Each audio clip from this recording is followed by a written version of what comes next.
Pak Bustaman, tadi kita sudah mendengarkan cerita Anda tentang perjalanan hidup Anda yang pahit dan getir ya ketika kecil. Ditinggal orang tua, berjuang dengan tingkat pendidikan hanya sampai kelas 2 SD ya. Anda jadi pedagang asongan, jadi pedagang pisang goreng, kenek, tukang cuci piring. Kemudian Anda tahun 70 itu merantau ke Jakarta. Ya. Kenapa Anda terpikirkan untuk berangkat ke Jakarta? Sementara Anda cuma, maaf, pengalamannya paling banter tukang cuci piring tadi, Ya. kelas 2 SD. Kok berani-beraninya Anda datang ke ibu kota yang katanya sekejam-kejamnya Ibu Tiri, lebih kejam ibu kota? Ya. Sebetulnya saya waktu itu mau ke Palembang saja. Dari Jambi ke Palembang. Jadi saya bicara sama istri, sama mertua. Jadi kata ibu mertua saya, udah usah ke Palembang lah, ke Jakarta saja. Adik istri saya ada di Jakarta waktu itu. Kerja suaminya supir, sehingga saya tidak terbayar memang untuk ke Jakarta nih Pak Gandhi. Ada perasaan takut nggak waktu mau berangkat ke Jakarta? Enggak. Kita memang sudah biasa banting tulang ya, enggak ada rasa takut. Nggak ada takutnya? Enggak. Walaupun banyak cerita-cerita tentang kekejaman Jakarta, nggak takut? Ya, kita nekat sajalah. Nekat saja. Ya. Lalu kerja apa di Jakarta? Sampai di Jakarta kita kebetulan di tempat adik istri saya itu ada satu etalase yang dari kayu itu, ada kacanya. Saya jualan rokok, numpang di tempat praktek dokter di Jalan Matraman itu, Jalan Matraman Raya. Berapa lama Anda dagang rokok? Kurang lebih 2 bulan. Istri saya nyusul ke Jakarta sama anak. Apa Anda yakin bisa menghidupi anak dan istri dengan pekerjaan sebagai pedagang rokok? Ya, karena kita sudah terbiasa. Jadi harus berjuang. Sudah tahan banting ini ya? Iya. Nah, saya dengar pada tahun 1971 sempat ada kerusuhan ya di Matraman. Ya. Ada preman-preman yang mengganggu. Kemudian Anda terpaksa mengungsi ke Pejompongan. Betul. Jadi di situ kita sewa kios waktu itu hanya 25.000 per tahun. Nah, kita tinggal di situ, jualan di situ, tinggal di situ. Di ruangan yang sempit itu? Iya. Baik, terus bagaimana ceritanya sampai kemudian Anda menjadi pengusaha restoran? Nah, jadi rupanya kalau tadinya kita di kaki 5 di Matraman itu kan 24 jam kita di sana. Kalau isi saya siang, pagi sampai sore, saya kalau isi udah pulang, kita malam sampai pagi. Oh, jadi ini kios 24 jam? Ya. Anda dan istri bergantian? Ya. Hebat betul istri Anda, bukan Anda yang hebat ini kelihatannya. Coba yang istrinya Pak Bustaman boleh. Terima kasih Bu. Jadi Ibu ini juga ikut nunggu kios? Ya. Jadi anak saya itu besarnya di dalam kios itulah.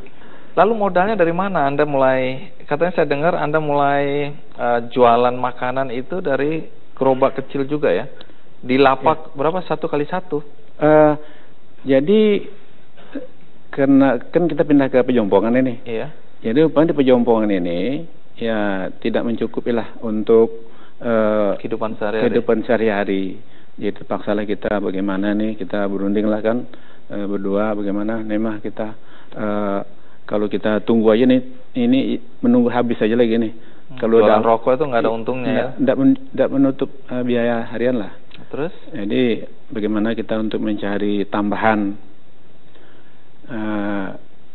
Waktu itu ada mau jual martabak manis. Kenapa nggak jadi? Karena kita tidak pengalaman, tidak mengerti. Ada kawan yang tahu, yang pandai gitu ya. Kita tunggu-tunggu dia, udah janji, tidak datang-datang. Udahlah kalau begitu kita jualan nasi aja lah, bilang sama istri kan. Jadi nggak jadi martabak gitu ya? Nggak jadi martabak. Untung kalau nggak sesukses ini Anda ya. Jadi masih ketemu di Pejompongan sama saya.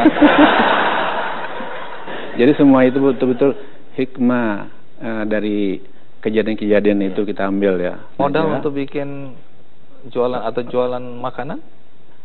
Jadi ada tante, dia mau ikut juga untuk bapaknya, kita join lah gitu ya, sama datuk sama saya gitu, kakek ya.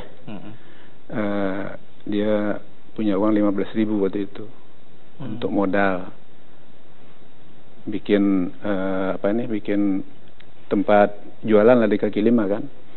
Jadi udah kita putuskan untuk jualan nasi.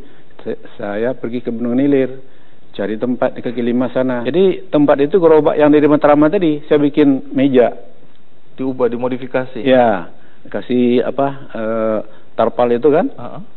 Jadilah restoran. Ya begitulah. Oh, jadi dari sana. Namanya apakah sudah sederhana atau belum? Sudah sederhana. Oh, jadi sejak itulah nama sederhana Anda pakai? Iya. Jadi waktu Jambi saya juga pernah bekerja di rumah makan sederhana. Gitu di Jambi. Jadi idenya datang dari sana. Iya, jadi karena kita jualan di kaki lima, iya. Ya kalau sederhana ini kayaknya cocok lah gitu ya, dengan namanya gitu. Maka saya bikin namanya sederhana. Sederhana. Ya. Oh, itu asal muasal nama itu ya. Iya. Tapi katanya sempat udah mulai laku tapi digusur sama Satpol PP. Ya waktu itu bukan Satpol PP namanya. Oh, apa? Kamtib. Kamtib. Iya. Ya. Ya. Kamtib waktu itu. Itu digusur. Dibawa semuanya. Habis dong modal. Habis. Bagaimana bangkitnya? Nah, jadi setelah diangkut itu, kemudian ditertibkan kembali. Diatur sama Pemda. Jadi itulah awal mula Anda mulai berdagang. Ya. Sukses itu dagang di situ. Alhamdulillah. Mulai situlah menanjaknya lah gitulah. Kemudian Anda pernah juga ditipu ya oleh pembantu yang membantu di rumah itu. Iya. Apa yang diambil? Pertama kali jualan, hari pertama itu uang yang dapat hari itulah yang diambil sama dia. Jadi habis dong modal hari habis. Itu. Terus bagaimana bangkit lagi? Uang itu pun ngutang. Astaga. Hari pertama itu juga ngutang, beras ngutang di tetangga kan. Ya. Rupanya tetangga masih kasihan lah ya. Mau ngasih juga lagi kan. Ya alhamdulillah lah. Jadi mudah-mudahan lah ini dengan diambil orang segini ini mudah-mudahan nanti Allah akan ganti yang berlipat ganda lah gitu. Iya. Kita ikhlas saja lah itu ya. Iya. Nah, Anda cuma sampai kelas 2 SD ya. Kemudian datang dari keluarga yang ya minta maaf dibilang miskin ya. Ya. Dengan pengalaman hidup yang macam-macam tadi. Macam-macam. Jual pisang goreng, jagung rebus, ya. Kemudian kenek, cuci piring, potong karet. Oh iya, pengerat karet ya. Ya. Itu juga pernah. Ya, nyadap karet. Ya. Nyadap karet. Ya. Jadi hampir semua profesi yang susah-susah yang sedih-sedih ya. Pernah Anda lewati ya. Ya. Sekarang Anda jadi pengusaha sukses menurut versi orang-orang. Apa sih yang membuat Anda bisa sukses seperti sekarang? Boleh tahu nggak? Tadinya waktu saya di Jambi itu, saya ngelihat orang yang sukses. Yang di sebelah saya jualan rokok ini kan, sukses ya. Jadi dalam hati saya, ya Allah, kapan saya bisa seperti orang ini? Dalam hati saya gitu ya. Nah, jadi memang udah termotivasi saya di waktu itu. Suatu hari saya harus sukses seperti dia, begitu Insya Allah ya? Gitu kan. Anda udah tanamkan dalam hati dan pikiran Anda ya? Iya. Kalau boleh tahu, apa sih yang membedakan restoran Anda dengan rumah makan masakan Padang lainnya? Boleh tahu? Iya, yang jelas itulah Pak. Namanya sederhana, yang berlogokan SA itu kita patenkan kan. Sudah dipatenkan. Sudah ada R-nya itu ya. Ada R-nya ya. Registrasi itu ya. Ngomong-ngomong Anda tadi bilang ada yang milik sendiri, ada yang bermitra. Bermitra itu bekerja sama dengan pihak lain ya. Ya. Artinya kalau ada yang tertarik untuk bermitra masih boleh? Boleh, insya Allah. Apa syaratnya? Syaratnya ya modal lah. Iya. Ini pertanyaannya yang nggak bener ini. Iya. Pak Bustaman, banyak anak-anak di luar sana yang menonton dan juga di studio yang gampang patah semangat. Baru satu kali jatuh, gagal, kemudian putus asa. Adakah pesan atau nasihat yang mungkin bisa Anda berikan kepada anak-anak muda terutama ya, atau kepada siapa saja yang menonton acara ini? Jadi memang untuk keberhasilan atau kesuksesan itu memang kita ya tidak seperti memberikan telapak tangan ya, memang dengan proses ya. Artinya proses itu memang kita harus mau bekerja keras. Modal utamanya adalah jujur, mau rajin, bekerja keras, ya, rajin, ya. Itu nasihat Anda bagi mereka yang mau berusaha dan sukses ya. Dan apapun pekerjaan, insya Allah kalau kita tekuni dengan sungguh-sungguh, ya, dengan bekerja keras, insya Allah bisa berhasil apapun, kerja apapun. Baik, Pak Wisaman, terima kasih sudah berbagi cerita di Kick Andy ya. Mudah-mudahan menginspirasi kami semua yang ada di sini dan penonton di rumah.